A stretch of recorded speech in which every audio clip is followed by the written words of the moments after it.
Now it's time to hear from the coach as Marty Clarke joins us. Brought to you by Shamrock Office Solutions, proud partner of St. Mary's Athletics. Wow. That was, just from the outset. And I was going to ask you, I planned on asking you tonight, regardless of the outcome, how you kind of keep your club from looking forward. Because we all know what's coming on Saturday. Oh, yeah. That's no secret, obviously. First of all, how do you do that? And obviously, your team responded tonight. Yeah, I guess as a coaching staff, I know it's cliche, but it is one game at a time, and you need to in conference play, because a slip up against a team that you think you're probably going to do well against can really bite you at the back end. We hadn't mentioned Gonzaga. We just talked about it for the first time there to the team. The fact that it's, enjoy this for the 20 minutes. You're going to be in the locker room, have a shower and do whatever, but as soon as we leave, it's got to be next game mentality, and it's got to be everything focused about what can we bring out of this game to go into the game at Spokane. It is difficult, and I know the players certainly let their minds drift, as coaches do too. From time to time, you're thinking that one game ahead, but as I said, it's a dangerous thing to do, because you lose one here, it's hard to catch it up. You're really then relying on the other teams that you think are in the race for the championship to trip up somewhere too, and you want to keep everything as much as you can in your control. Well, and you start off right on the right foot. A 20-2 run to start the game. What is it about this place and guys coming back? I remember Stephen Holt had a huge game here a couple years ago. Tonight it was Calvin Hermanson, a career high 27. But it wasn't just him. He had the hot hand tonight, but the ball was moving. You did have 13 turnovers, but say what you will about those. But 18 assists on the 30 field. Right around your season averages. But the offense flowing well tonight. Yeah, certainly the turnovers. We had a few too many, but we did have some offensive ones. We had at least 4 that I can remember screening fouls. So in the end, that's the referee's decision. That's just how it is. It's the ones you want to get rid of are the passing turnovers, the ball handling mistakes, the skill execution errors. They're the ones we want to really cut down on. As far as Calvin, I can't say I've been in a 40-point win and only had one person in double figures before. And Calvin just happened to be on the end of some really good play as well. It wasn't like... he played well himself, and in the end you've got to make shots, but I think some of it was the unselfishness of second and third extra passes where Calvin was sitting on the end of it, and he made the 3. He made a bunch of 3s. He made 5 of them, in fact. He only played, 23 minutes, so 27 and 23 minutes, but it was good play. 16 shots on 16 shots, yeah. They doubled the post at times. We were able to throw it out of the post and throw it on to the next guy, and he's the next guy in line, and he's a good guy to have on the last in line. Because he's going to make most of those where he's got his feet set and he gets a chance to have a really good look at it. Jock Landale. For some reason, I get those guys' names mixed up sometimes. I don't know why. I couldn't tell you. Because they look really similar. Exactly. About the same height, same hair color, all that stuff. But Jock Landale, 8 points tonight, 10 rebounds. But his floor vision, his passing. We talked a little bit about this before the game. It gets better with every single game. And he had the 6 assists obviously against BYU a week ago, but 4 assists here tonight, and a couple were just dimes to Hermanson cutting on the baseline. Yeah, really good. No turnovers, and he's just it's about accumulating minutes on the floor, and they went to a double team, and as soon as they went to that, he was about to throw it out, and not just throw it out, but throw it out and punish people for the double. The more you play, the more you get used to it, and the more you feel comfortable. But he's really improved in that area. He probably could have had another double-double had he made a couple of... he missed some bunnies. Missed a couple of layups that he really would normally have made. And he had a great game. I thought he played very well. I thought he did a really good job defensively. He clogged up the middle, and clearly the 2 guards were... That was the plan, was make sure 5 men, make sure you help guard the ball. Don't let the ball inside the paint, because those 2 guys are really dangerous. And Jock did a really nice job of that. Dane, when he was in that spot... did, and so did Geordie Hunter. Geordie Hunter got in there, and they're big guys, and it's hard when you're 5'9" to see over and around people, and they stuck to exactly what they were told and did a really nice job of it. How nice was it to see the 5 on the floor the last 7 or 8 minutes or so. It was nice to see them out there for an extended period of time again. Jordan Ford run the point, Steph get back out there and make a couple shots with, like you mentioned, Geordie at the 5. Kind of assess how those guys did down the stretch there. maybe a little bit of trouble dealing with the press at first, and then they adjusted and were able to get into a rhythm. Yeah, now whether that was just maybe Portland were going to press anyway, or whether they saw a bunch of young guys on, we thought we'll press it, and it took them 3 reps before they sorted it out, and okay, we've got this under control now.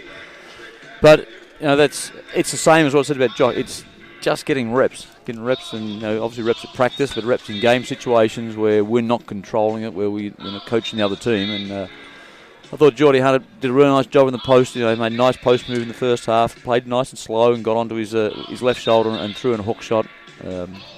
Tanner played well again. Made a couple of shots, and Jordan Ford being able to run the point and have, I guess, the composure to be able to sit out there and call plays and meaningful play. He wasn't just calling plays for the sake of calling. I kind of let him go a little bit with that, and he needs to be able to run a team, just like you have the trust in Joe and Emmett to say, okay, whatever you guys see you can run, and maybe I'll call a play every now and again. But Geordie, it's been a case I've kind of been telling him this is what you should run, but he has to learn what he can see and where he wants to go and what he wants to do with things. And he did a really nice job. And look, we all know Jordan Ford can score with the best of them, and he showed that again. He can get in the lane, and he's got a nice little array of finishes, and he can shoot the ball. But he's coming on as a point guard, and that's what we need. Joe's going to be gone soon, which is it's a bit of a scary thought, but you've got to have someone to replace, and Jordan Ford's a guy. He's a competitor. Well, both of them are, but Joe Rahan. You look at Alec Wintering, and he does so much for this team. And when he goes 1 of 9, 4 points, 1 of 9. I mean, not only was he 1 of 9, but the ball was forced out of his hands time and time again when he got to spots that he liked, and that's helped defense too. But Joe Rahan playing him 1-on-1. Yeah, Joe Rahan, and certainly he's weirdly strong. He's not a huge looking guy, but he's really strong and really well balanced, and he's got long arms, and he doesn't foul much. So guys that go against him don't get bailed out with. And the pressure gets released because of a foul. Does a good job of getting his hand. It's hard to score over him. It's hard to throw the ball back over him. And he stays in front of him. He's a smart defender. He can slither either over or under screens and not get separated. And I think that's the key with Wintering. If he gets half a step on you, you're not going to catch him. And then you're really relying on your big to stop him, which will usually end up in a drop-off dunk or a kick-out 3. But Joe never puts the rest of the team in that situation. He has the ability to stay in front of the ball. And look, Wintering's done a great job in this conference for a long time, and I think each time Joe plays him, he has problems with him. Maybe it was part of the score, but down the stretch there anyway, to get to this level of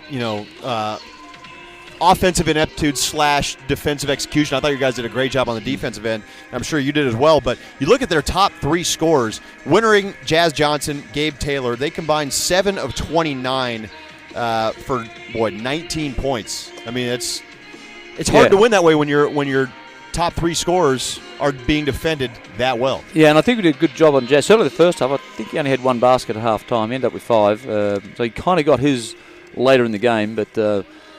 We keyed in on those guys, and I think that was fairly clear, certainly to the team, and I think we said that before the game, but those 3 guys in particular are going to be where their points come from. Fitzy started it with a really good job on Gabe Taylor to start with, and then obviously Dane comes through there, Kyle comes through. It's kind of the reverse of throwing offensive people at you. This is someone that's now got to try and score against 3 guys that can really guard, and that's a difficult thing to do. It just wears you down, which is kind of what we talked about. It becomes attrition, and eventually your shooting percentages suffer, which means our rebounding numbers can really take over. And I think we out-rebounded 50 to 16. So that's unbelievable. That is unbelievable, but that's a function of the defensive intensity. Making them take poor shots. And I know you guys talked about DeMarcus Tyson and not letting him get any space outside the arc. He's got good range, but he only took 1 3 tonight. No, that was a great job. And I mean, look, Emmett started there, and he has an ability to play really well against guys that are spot-up shooters. And obviously it wasn't just him, but certainly the tone was set when Emmett just didn't give him any room at all to try and get a 3 off. But it generally, the rebounding thing generally comes down to penetration. if you're going to get beaten on penetration and you've got to keep rotating, there's a mismatch somewhere on the glass and you get pounded for it. But we didn't have to rotate much tonight. So, I mean, it was a man-to-man rebounding battle with a person that you're matched up on, and we came out on top of most of those. Now we head to Spokane, and the Zags basically have a new team, including Shema Karnowski, who's back now, and he changes things a little bit for them, as do the rest of their guys. Oh, yeah, no doubt. I mean, he's in a little bit better shape than he's been in previous years. You know, he runs the floor. He plays the game very simply, and I think that's one of the big keys. He doesn't try and do too much. He doesn't try and do things he can't do. He gets it 2 feet in the paint. He goes over his right shoulder. He might turn back the other way and shoot a jump shot, but generally it's just left-hand hook shots over his right shoulder from 2 feet. And when you're big body. When you're 7 foot and 300 pounds, that's that's a good recipe for success. So our job's really going to be to make sure he catches it outside the paint. I think the other thing with him, and we've talked to Jock a lot about. Okay, let's watch the big fella play because he plays slow, and he's a very, very good passer, especially off the right block. Mm-hmm. Well, Marty, thanks so much. Congratulations on the win, and we'll look forward to having you on in Spokane. Okay, thanks, Alex. Marty Clarke, brought to you by Shamrock Office Solutions, delivering digital copier and technology solutions to the Bay Area for over 15 years. Visit them online today at shamrockoffice.com. Let's bring over our Crowne Plaza player of the game, who's been waiting very patiently behind the St. Mary's bench. It's Jock Landale after 8 points with 10 rebounds and 4 assists. Sorry to make you wait so long. No worries. You had some chairbacks there. You just elected to go ahead and sit on the. No, I was kind of laying into him. It was pretty comfortable. It's all right. I hear you. Those don't fit you very easily. No, what to say? Exactly. Not right. a normal size guy. Normal being whatever. Anyway, so Jock Landale is our Crowne Plaza player of the game. You had 4 assists, and Marty and I just talked about your court vision and how much better it's getting game after game after game after game. Mm-hmm. You know. How do you work on something like that? Is it just something where it kind of takes game experience and knowing where your guys are to become a really good passer in a certain system? Yeah, a little bit like that, but a lot of it's just kind of, I mean, sometimes I'll kind of just make plays that aren't really we don't really practice, but a lot of the time I'm kind of just able to find people and know where they're going to cut and be in certain plays and stuff like that. So there's a bit of that, but a lot of it is kind of just natural to me. And a lot of it's patience too, Exactly. right? Because you've got to wait for things to open up. And to your credit, you've done a great job of that here this season, especially as it's gone on. And that's a big part of scoring as well, isn't it? Absolutely. Yeah. Well, I mean, if I'm able to pass as well as score, it kind of takes a bit of the pressure of doubles and stuff like that because I'm able to pass out. And so if I just everything that I can keep getting better at just makes other parts of my game easier. Let's start on the defensive end of the ball. We heard the scout. You've got to stay in front of Wintering, got to stay in front of Tyson on the perimeter. Gabe Taylor, you didn't really draw a score, but you had some blocks here. You had, let's see here, Jock Landale with 3 blocks tonight. So you were really able to meet guys penetrating, and that helped because the guy guarding the ball was pushing him towards you. Yeah, a lot of the game plan was just I kind of had to kind of drop back and just keep Wintering in front and keep 22. I'm not sure what his name is. Jazz Johnson. Yeah, I just had to keep those 2 guys in front, and then if they came to the ring, I just basically had to jump straight up, and if the ball went into my hands, it did, and if it didn't, then whatever. Wintering's a really good player. I had 4 points tonight on 1 of 9 shooting. Yeah. He had 5 turnovers to 3 assists, and he will turn the ball over a little bit, but he can really score. Oh, absolutely. Talk about Joe Rahan's effort tonight. It's crazy. Joe's one of the. We talk about how Joe's one of the best defenders on our team, and to hold a guy who's averaging 21 to 4 points, it's nuts. Credit to Joe. He's an awesome defender, and he really played well tonight. And one of the keys to the game tonight was really not letting the secondary scorers go off. DeMarcus Tyson's one of those guys. Emmett Nahr tonight only let him get off 1-3. Yeah, we always put Emmett on shooters because he does such a great job at reading the screens and knowing where to be and where these guys are going to get their shots from and stuff like that. So he studies the game pretty hard, and he does a great job of figuring out what's going to happen and beating the guys to the spots. 10 rebounds for you tonight as well as Dane Pinot. The rebounding margin was ridiculous tonight, 50 to 16. Wow. Is that just a matter of you guys kind of have them outmatched on the block, or was there a part of your game plan combined with the way they approached this game that allowed you to get out to that margin? I think that we kind of knew that they didn't block us out as well, so our Coach Schroeder just, oh my God, Tony. But before, can we get a comment on his? What are those? Those are A skips, right? That A skip form. It's embarrassing for him. I wish we had a camera in here because it's disgusting. Unfortunately, it's audio only.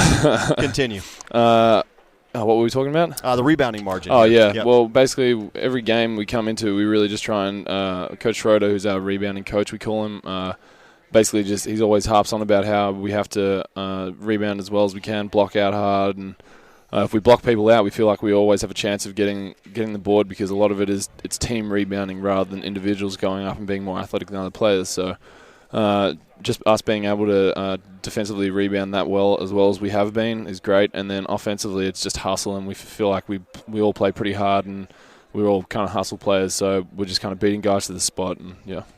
It's so much fun watching you guys game to game to game because there's always somebody different on the end of that scoring. Absolutely. You move the ball so well, there's always somebody different on the end of that, or it seems. And tonight it was Calvin Hermanson, and he knocked down some shots. But you found him in particular on a couple cuts on the baseline there in the first half. A couple of dimes for you, Jock. I mean, is that something that they were kind of giving you? Did you see an opening? Because it was 2 straight plays. Yeah, well, I mean, Cal's a great cutter, to be honest. A lot of people try and take him off the 3 because he's such a good shooter, but then he's able to capitalize on that by back cutting and working within our plays. So, I mean, I looked up at the scoreboard and he had like 17 points in 10 minutes of the first part of the game. And it was just crazy. So he really tried to get his tonight, and it worked.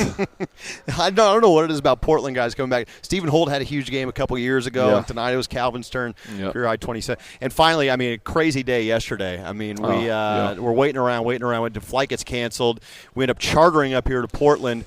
But it all ended with you guys. You guys got in a really good practice last night, and that kind of bled into today, didn't it? Oh, well, it's just credit to the boys. I mean, we didn't really know what was happening and if we were even going to be able to get up here yesterday. So Coach B just kind of pulled us in and said, "Listen, just keep your head in the game and just prepare to play." So we just really tried to make sure that we were ready to play and that our mind wasn't slipping and going anywhere else. So it was credit to the guys that we all stayed locked in so heavily. Yeah, credit to, and it showed tonight. The scoreboard showed it. It's a huge margin of victory, Absolutely. 74-33. Jock, thanks so much. We'll let you hit the showers, man, and we'll talk to you in Spokane. Cheers. Jock Landale, Crowne Plaza Concord player of the game. During halftime, enjoy this interview with St. Mary's graduate assistant Dom Lippi, as we talked to him about his role in the St. Mary's program, his future, a lot of coaching bloodlines there. So Dom Lippi, this interview taped earlier today. Enjoy this during halftime. We'll come back with the final rundown of the stats and a look around the West Coast Conference scoreboard from the Child Center on the St. Mary's IMG Sports Network. At the half, St. Mary's 37 and Portland 9. Nice move. That's it. All right, with graduate assistant Dominic Lippi. Do you go by Dominic or Dom? I mean, do you prefer Dom? It doesn't really matter. People usually end up calling me Dom, but around here, people usually call me Lip because we have another manager named Dominic Jury, so people just call me Lip usually. Dom Lippi, Lip, or Dom. All right, well, so Lip, talk about your responsibilities here in the men's basketball program. This is your second year with Randy Bennett and all those guys. First of all, you know, and you're taking graduate classes at the same time. So, as I understand, you have one more semester of classes to go. But in terms of the basketball program, what are your responsibilities on the road, at home? Just kind of run them down for us. Yeah. So probably the biggest thing that I do is just be there during the day to get guys' shots up. A lot of our players come in, set things up with me ahead of time, and come in and get extra shots up outside of practice. And then as far as practice goes, you know, I'm doing everything from wiping up sweat and handing out water to, you know, helping coaches with drills, just assisting where I can, holding the pad for the big guys, give them some extra contact. I can do a little bit with film, which I really like, and it's good for me to develop that because it's become very important in coaching today. So I can do a little bit of that behind the scenes, and then adding up some stats here and there, like our shooting stats during the season a little bit, and then kind of the stats we keep track of for every single game. So between all of that, and then it just basically gets down to checking in with coaches during the day, in the office, and seeing what I can do, anything I can, maybe just shadow them, watch them, when they're cutting up film or working on their scout. Anything I can do to help there, that's great for me. I'm just really trying to learn as much as I can and pick out as much as I can from the coaches. We have a great staff, so I'm learning a ton from them, and it's been an awesome experience for me. Very, very lucky to be in the position I am. So. And what's your graduate degree going to be in? I mean, what are you completing here? So it's a kinesiology, Master of Arts in Kinesiology, and my focus is in sports management. So it's not. Kinesiology sounds very scientific, kind of, but I'm more on the sports management side, so I'm not taking a bunch of science classes or anything like that. But I like it a lot. I've had some good classes, and the teachers are pretty good, and they're flexible, and they allow me to do a lot with basketball, so that's great. Kinesiology is, of course, what you put on a resume, right? Yeah, exactly. So now you want to be a coach. When you're all done with school, you want to move on to full-time coaching, correct? Yeah, that's correct. My dad is a high school coach. He's been a high school coach for over 35 years, I think now. And growing up, I played, but I always knew at the end of my playing career I wanted to go into coaching.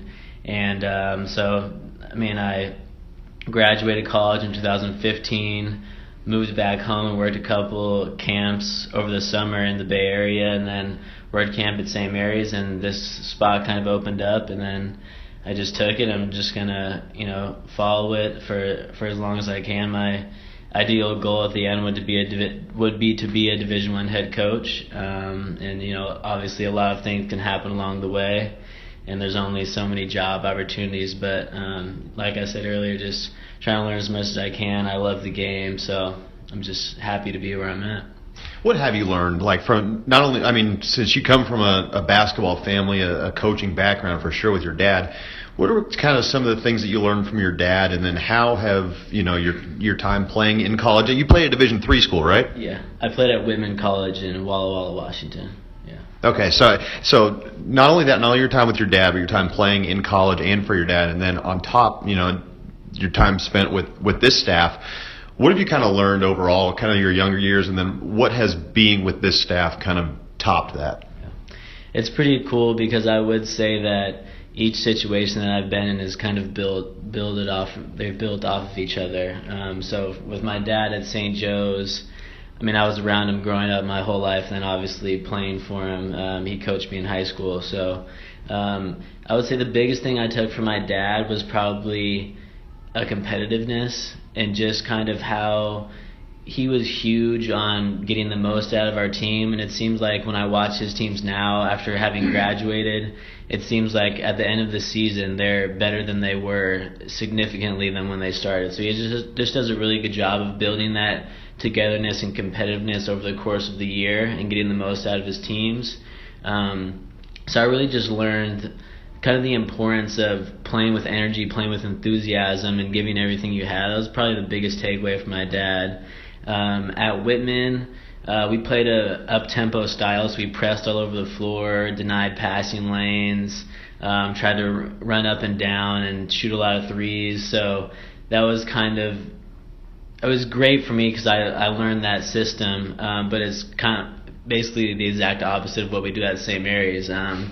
We probably had twice as many possessions at Whitman in a game offensively, but St. Mary's has increased my strategic mind of the game significantly, just as far as the X's and O's of running offense, how to guard screens on defensively, a lot of ball screen stuff. I'm much more knowledgeable about now than I was before, so that's been really cool. So being at St. Mary's, I really started to think like a coach for the first time. I didn't really think like a coach when I was playing in college or playing in high school. Maybe I thought I did, but now I kind of really understand. And obviously I have a long way to go, but my awareness of the game has definitely increased from being at St. Mary's. Yeah.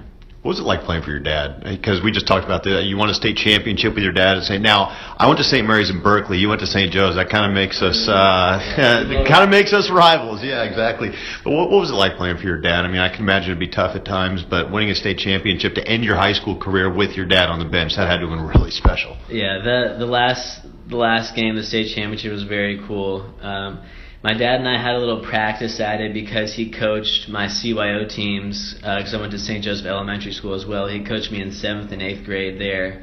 So we had kind of a trial run there, and then I played JV ball my freshman year, and then I was on varsity for my sophomore and senior year. But there were times where it was hard. He was never one of those guys that was way too tough on me and just kind of nitpicked at me. But there were definitely times where I felt like, I just wanted to be another player on the team and not be the coach's son. And then obviously you have to deal with the distractions of other people, saying things. I mean, that's going to exist even if you're the number one player in the country and you're playing for your dad. Everybody's going to have something to say about that. But at the end of the day, we had a great team, great group of guys, and we were a good team, so it was hard for people to say anything about us. I mean, obviously he's a great coach, so I felt lucky to learn from him in that way. And at the end of the day, we won a state championship, which was very cool. I came close my sophomore year. We actually lost in the state championship game my sophomore year, and then got knocked out a little bit earlier my junior year. But to get back there and win with my dad was pretty awesome. Now, he's been a high school coach throughout his coaching career, is that right?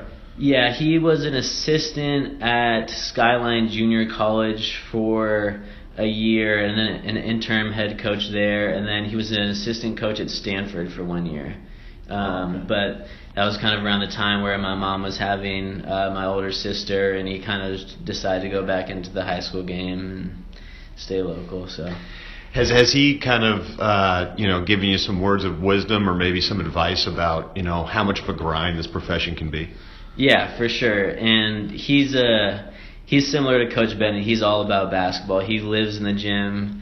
I think Coach Bennett probably likes vacation a little bit, but my dad actually doesn't really like vacation very much. He'd rather be in the gym every single day, even during the summer, and work out with his guys and, do all that kind of stuff. So he's a huge basketball guy. So for him, it's not so much, he's not sacrificing that much because it's what he loves to do. But he definitely, by watching how much time he puts into it and scouting and preparing, and he's, writing plays at 2 a.m. sometimes when I'll, wake up, go to the bathroom or something like that, see him, just working on. So I know how much he puts into it, and that's just at the high school level. So you can only imagine what it is at the college level, where you have so many more resources and so much more, kind of pressure to succeed. So the workload just increases. But yeah. It's kind of one of those things like you hear about with some coaches, like they'll wake up at 2:30 in the morning and all of a sudden they have an idea for a play and they just start working for like 3 hours. Yeah, that's never happened to me, but hopefully one day it does. Because my dad says it happens to him all the time. But yeah, I guess they're just dreaming about plays. So I don't know. Finally, being your second year in Division I and with this program, what do you see as the ceiling for this team? Because I feel like we're still not quite at the point where this team has reached its ceiling, and I feel like there's probably still some room for growth. Would you say that's accurate? Yeah, I would definitely say that's accurate. We've definitely won some games this year where we haven't played great basketball, which shows that we're a great team, or we have the potential to be a great team. I think once we kind of get adjusted with our lineups a little bit better, and our bench guys have consistent. We've been kind of inconsistent with getting the most out of all of our players each and every night. But we're still winning those games where not everybody shows up, So if we get to that point where everybody's kind of doing their role and contributing, because we're always going to be a very close team. We're always going to have great character guys and play together. So those are things that are on our side. But once everybody gets that confidence and gets to the level where they need to get, I think the ceiling's pretty high. After last year, of course, you set a pretty high bar for yourself with this team too. Yeah, and I think that's another thing that is a little bit different this year, just the expectations. I mean, I'm sure you've heard a lot of the expectations are higher this year, and that changes things, kind of changes your mindset. I think last year we had a lot to prove with a young team coming back, no returning starters, so that was kind of your what you wrote home about. You were a team that was trying to prove a lot, nobody believed in you, and now you have everybody returning, so you have these higher expectations, so it changes your perception a little bit, but we just try and focus on the process, try and focus on getting better every day, and that's what Coach Bennett preaches. Just, it's not going to be easy. You just got to get a little bit better every single day. No question. Dom, this has been great, man. I really appreciate you joining me. Best of luck tonight and the rest of the season, and of course with finishing your coursework, and who knows, maybe we'll see you on the sideline, the head of a Division I program one of these days. That was pretty cool. Thanks, Alex. Thanks for your broadcast. Appreciate it. My pleasure.